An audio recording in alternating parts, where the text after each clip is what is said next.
12 लाख रुपया तक की इनकम और टैक्स अपने को नहीं देना पड़े, इसकी टैक्स प्लानिंग क्या है।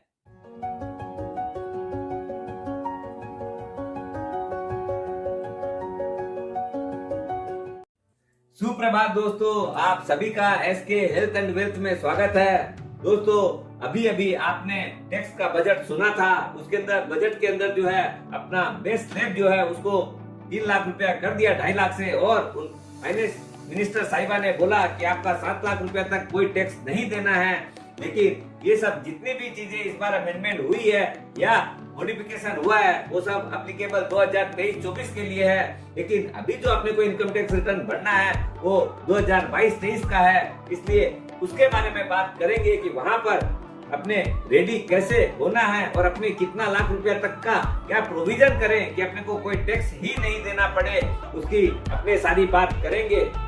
अब आज के दिन इंडिया में 2 तरह की टैक्स रिजीम चल रही है, एक है ओल्ड सिस्टम अपना, दूसरा है न्यू सिस्टम। इस दोनों में बेसिक जो डिफरेंस है वो है एग्जम्पशंस का, डिडक्शंस का। उसके अंदर क्या है, नई रिजीम के अंदर आपको कोई भी तरह का डिडक्शन नहीं मिल रहा है। रेट ऑफ जो टैक्स है वो स्लैब वाइज थोड़ा कम है। ओल्ड में क्या है, स्लैब वाइज आपका टैक्स ज्यादा लग रहा है, लेकिन उसमें बहुत सारे डिडक्शंस अपने को अवेलेबल है। इसमें आपको कौन से में आप क्वालिफाई करते हो जिसमें कि आपको टैक्स कम लगे वो अपने को देखना है। लेकिन अभी जो अपने बात करेंगे क्यों कि अपने को डिडक्शंस लेके मैं आपको दिखाऊंगा कैसे लगभग 12 लाख रुपए तक की इनकम के ऊपर आपको कोई भी टैक्स नहीं देना पड़ेगा। हालांकि अभी तक मार्च महीना आया नहीं है, अभी अपने मिड ऑफ फरवरी में चल रहे हैं। आप सोचेंगे इतनी हड़बड़ी क्या है, लेकिन दोस्तों हड़बड़ी में ही गड़बड़ी होती है। अपने सब कोई 15 मार्च के बाद 20 मार्च के बाद में देखने जाते हैं कि अभी तक क्या आपने सेव कर लिए हैं क्या नहीं किए हैं, क्योंकि लास्ट मोमेंट में क्या है एडजस्टमेंट करना भी बड़ा मुश्किल होता है। इसलिए पहले से सोच समझ के अगर काम करते हैं तो बहुत आसानी से और सुंदर तरीके से काम हो सकता है। पहले अपना फर्स्ट इंप्रेशन ये आता है कि मेरी अगर 12 लाख रुपए की इनकम है तो मैं 30% स्लैब के हिसाब से मेरे को तो 3,60,000 रुपया टैक्स पेमेंट करना है। लेकिन दोस्तों ऐसा नहीं है, अपने उसको एक्सप्लेन करते हैं। अपना पहले जो बेस लिमिट जो है वो है 0 to 2.5 लाख, उसके अंदर वो एग्जम्प्टेड है, किसी का भी कोई टैक्स नहीं लगता है। दूसरी स्लैब है 2.5 से 5 लाख तक 5% टैक्स, यानी जो 2.5 लाख रुपए इनकम हुई उसके ऊपर 12,500 रुपया टैक्स। तीसरा स्लैब है 5 से 10 लाख रुपया, उसके अंदर 20% टैक्स लगता है, यानी 1 लाख रुपया यहाँ पर टैक्स बनता है।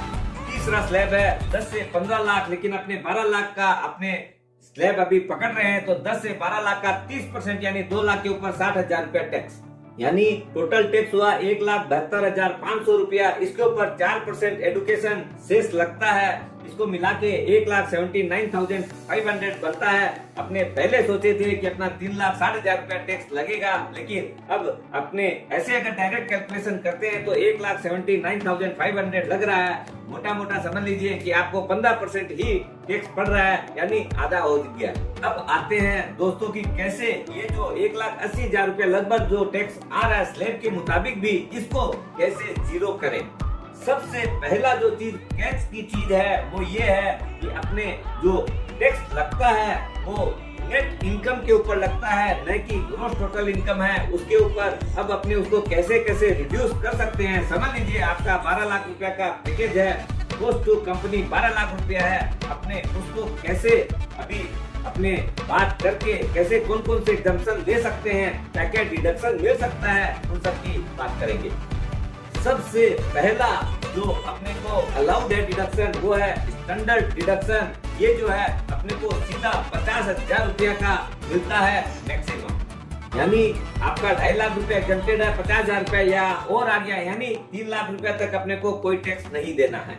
दूसरा तकड़ा डिडक्शन मिलता है वो है 80C के अंदर 1.5 लाख रुपया तक का। इसके अंदर बहुत सारी स्कीमें क्वालिफाइड है, जैसे आप ELSS म्यूचुअल फंड का भी कर सकते हैं, PPF कर सकते हैं, लाइफ इंश्योरेंस का प्रीमियम दे सकते हैं, इस तरह की बहुत सारी चीजें आती है। NSE भी ले सकते हैं। इस तरीके से अपना ये और 1.5 लाख रुपया पकड़ लेते हैं तो यानी 4.5 लाख रुपया तक कोई टैक्स नहीं देना है।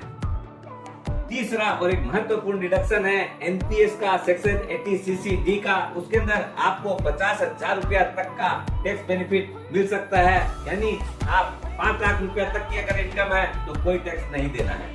अगला सेक्शन है 80D मेडिक्लेम के लिए। आप अपने लिए, अपनी वाइफ और बच्चों के लिए 25,000 रुपया तक का आपको टैक्स डिडक्शन मिलेगा, और अगर आपके डिपेंडेबल पेरेंट्स हैं तो उसके लिए भी 50,000 तक का अलग रिबेट मिलता है, यानी 75,000 यहाँ भी आप छूट पा सकते हैं। मेडिक्लेम के अंदर क्या है, आपका HDFC अर्गो है, टाटा AIG है, उनकी प्रोडक्ट बहुत अच्छे हैं, उनका डिस्क्रिप्शन लिंक दिया हुआ है, उनके लिए अलग से वीडियो बना हुआ अपना, उनको आप देख सकते हैं। ऊपर आई बटन में भी उनकी लिंक है, आप चाहो तो क्लिक करके उसमें देख सकते हैं। अगला सेक्शन है हाउस रेंट अलाउंस। दोस्तों, आप अगर अपने घर में भी रहते हैं तब भी आप अपने फादर मदर को भी रेंट दे सकते हैं, उसके ऊपर भी आपको छूट मिलेगी, उन लोग रेंट रिसीट इश्यू कर सकते हैं। ये जो सेक्शन है इसके अंदर अपने को 2 लाख रुपया तक की छूट मिल सकती है। आपका जो सैलरी है 20 से 25% जो पैसा है आप रेंट के रूप में स्पेंड कर सकते हैं ऑफिशियली, और वो पैसा आप एग्जम्पशन के रूप में ले सकते हैं। ये सेक्शन 10 के अंडर में डिडक्शन अलाउएबल है। और एक चीज, आप अपने नॉलेज को भी हमेशा बढ़ाते रहिए, और अपने अगर कोई भी तरह का एजुकेशन अगर लोन लेते हैं तो अपने को सेक्शन 80E के अंडर में 40,000 रुपया तक का एवरी ईयर उसके अंदर जो इंटरेस्ट पेमेंट करते हैं वो एग्जेप्टेड है। अगर आप घूमने जाते हैं तो भी लीव ट्रेवल अलाउंस के रूप में वो अलाउड है, 4 साल के अंदर 2 बार आप जा सकते हैं, उसमें भी 60,000 रुपया तक की छूट दे सकते हैं। दोस्तों, ऐसे और भी कई सेक्शन हैं इसका, जैसे अब चाइल्ड के ऊपर भी अपने पर चाइल्ड 1200 रुपया करके 2400 रुपया वो भी छूट ले सकते हैं। ऐसे और भी कोई छोटे मोटे सेक्शंस हैं, इसकी सारी बातें नहीं बोल पा रहा हूँ, इसलिए आप ये हर आदमी मैन टू मैन डिफर करता है। अगर सपोज कीजिए वो चीज आपकी कंपनी में अगर अलाउड नहीं है तो आप वो वाली बात भी HR से बात करके उसको अलाउ करा सकते हैं और उसका बेनिफिट ले सकते हैं। अभी थोड़ी देर पहले मैंने NPS का भी जिक्र किया था, ये तो नॉर्मल वाला 50,000 वाला डिडक्शन है, और एक डिडक्शन आप NPS का ले सकते हैं, वो 10% of the salary maximum 1.5 lakh रुपया तक का भी ये separate deduction only for salary holder वाले लोगों के लिए एप्लीकेबल है। ये डिडक्शन भी आप ले सकते हैं। मैं मोटा चीज आपको बताया हूँ, अब पूरा चार्ट में आपको दिखा दे रहा हूँ, उसके अंदर आप एक बार रुक जाइएगा, पूरा चार्ट बहुत ध्यान से देखिएगा तो आप देखेंगे लगभग आपकी टैक्स लायबिलिटी 0 हो जा रही है, नहीं तो थोड़ा बहुत टैक्स देना पड़ रहा है। ये जो चीजें हैं सारी स्टेप बाय स्टेप रहती है। पहले अपने क्या क्या चीजें अपने को एग्जम्पशन मिल रहा है, क्या क्या डिडक्शंस है, वो सारी चीजें जो है मैं अलग अलग रहती है। और अभी मैं आपको ये चार्ट दिखा रहा हूँ, इसको आप देख लीजिए, खूब शांति से देखिएगा, और जरूरत पड़े तो उसको पोज करके रख के भी पूरा कंप्लीट चीज देख सकते हैं।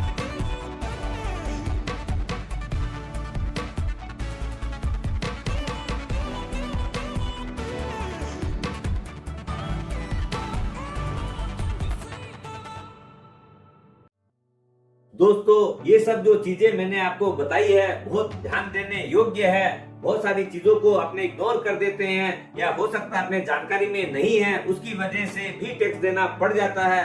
और हो सकता है बहुत आदमी बोलते हैं कि 31 जुलाई लास्ट डेट है, अपने उसी टाइम में बहुत जन जाके देखते हैं, तब तक देखते हैं कि अब और अपने हाथ में कुछ बचा ही नहीं है, कुछ भी अपने कर भी नहीं सकते, कुछ डिडक्शन लेना चाहे तो ले नहीं सकते हैं, अपने कई बार हाथ में पैसा नहीं रहता है, इसलिए काम नहीं हो पाता है। इसीलिए दोस्तों, अभी भी आपके पास 1.5 महीना बचा हुआ है, पैसे अपने जुगाड़ कर सकते हैं, नहीं भी हो तो भी अपने उसकी चीज का बेनिफिट ले सकते हैं। जो चीजें कम बेसी है वो HR से बात करके भी एडजस्टमेंट करा सकते हैं। कुल मिला के ये सारी चीजें अपने लिए, खुद के लिए बहुत फायदेमंद है। दोस्तों, वीडियो जरूर पसंद आया होगा तो एक लाइक जरूर बनता है। जब लाइक बनता है तो उसको शेयर जरूर करना चाहिए, जिससे अपने फैमिली, फ्रेंड्स वगैरह सब कोई उसका बेनिफिट उठा सके। अपने सब्सक्राइब अगर नहीं किए हैं तो जरूर सब्सक्राइब करें, जिससे नोटिफिकेशन आपको मिल जाएगा। इससे आपको ऐसा नहीं है कि कब वीडियो रिलीज हुआ पता ही नहीं चलता है, आदमी ऐसे खोजने जाता नहीं है। दोस्तों, स्वस्थ रहिए, मस्त रहिए और शांति से सारा प्लानिंग कीजिए।